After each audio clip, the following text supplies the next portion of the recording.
Gempa dengan magnitudo 5,6 yang mengguncang Solok Selatan, Sumatera Barat Kamis pagi mengakibatkan 49 orang terluka dan 101 unit rumah di 2 kecamatan rusak. Sementara warga masih memilih bertahan di tenda pengungsian, khawatir terjadi gempa susulan. Gempa bumi dengan magnitudo 5,6 yang mengguncang Solok Selatan, Sumatera Barat Kamis pagi mengakibatkan ratusan rumah warga hancur. Sedikitnya terdapat 101 unit rumah di 2 kecamatan, yakni Kecamatan Sangir Balai Janggo dan Kecamatan Sangir Batanghari mengalami rusak ringan hingga rusak sedang. Data BPBD Kabupaten Solok Selatan mencatat sebanyak 49 orang terluka akibat terkena reruntuhan bangunan saat berusaha menyelamatkan diri keluar rumah. Para korban dirawat di puskesmas setempat dan Rumah Sakit Umum Daerah Kabupaten Solok Selatan. Sementara sekarang masih dalam investigasi karena seluruh relawan dan tenaga-tenaga yang lapangan dan RDA masih mendata. Jadi setelah ini kita akan merencanakan di Pawagub, di posko, supaya nanti kejelasan daripada posisi kita bicara sekarang ini, apakah nanti kita bisa mengerahkan segala sumber daya untuk membantu korban-korban yang terdampak. Hingga kini, pemerintah Kabupaten Solok Selatan masih mendata jumlah korban dan bangunan yang rusak, serta mengerahkan tim relawan untuk menangani korban gempa. Selain itu, Pemda juga akan melakukan tanggap darurat bencana untuk beberapa hari ke depan. Mungkin kita harus segera untuk membuat dapur umum, dan bagaimanapun juga masyarakat kan belum bisa untuk memfungsikan memasak dan sebagainya. Jadi kita tampung di posko-posko dan kita dengan tanggap darurat. Sementara itu, korban masih memilih bertahan di tenda pengungsian, khawatir terjadi gempa susulan.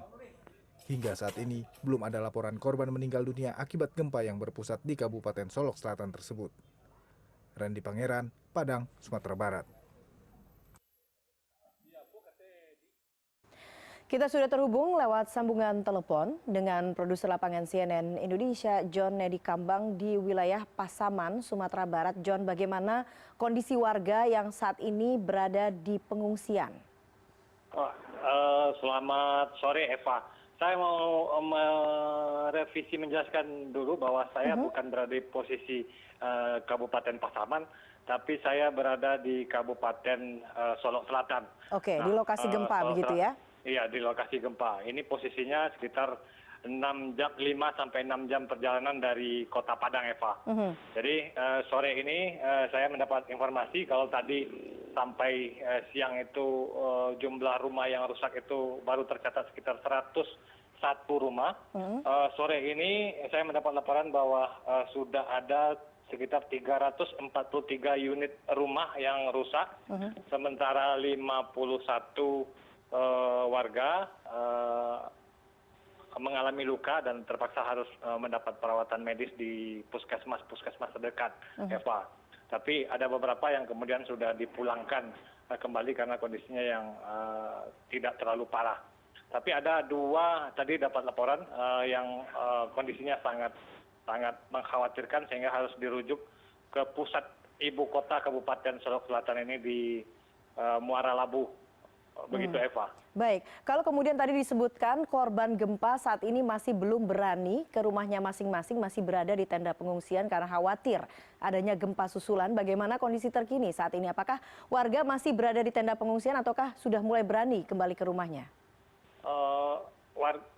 BPBD setempat sudah mendirikan beberapa posko pengungsian. Jadi warga yang rumahnya rusak dan warga-warga yang tinggal di sekitar lokasi gempa sekarang dipindahkan ke tempat pengungsian, Eva. Mereka sementara ini tidak ada yang berani masuk beraktivitas seperti biasa karena pertama kondisi rumahnya yang sudah tidak bisa ditinggali dan kemudian mereka juga masih mengkhawatirkan akan terjadi gempa susulan.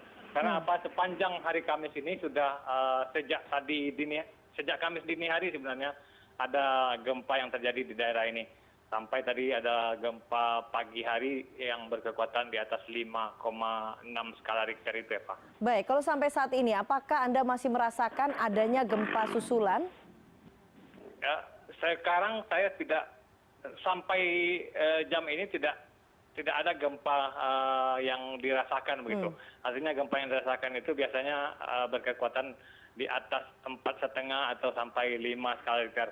Namun tadi BMKG sempat mencatat ada beberapa gempa-gempa susulan tapi dengan intensitas di bawah 4 skala Richter, Eva. Baik, John, terakhir, kalau kemudian tadi Anda katakan tenda pengungsian sudah dibangun, bagaimana kondisi di tenda pengungsian tersebut? Apa saja bantuan yang dibutuhkan warga korban gempa yang mungkin masih bisa disalurkan dari pihak-pihak yang ingin memberikan bantuan?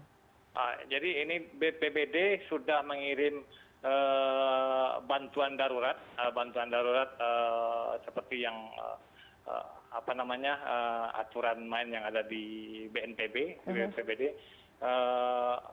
bantuan darurat ke tenda, lalu sarana pengobatan dari Dinas Kesehatan juga sudah sampai di lokasi. Nah, warga yang masyarakat umum yang ingin menyalurkan bantuan sebaiknya ini dalam bentuk selimut dan segala macam kebutuhan darurat yang dibutuhkan oleh para pengungsi.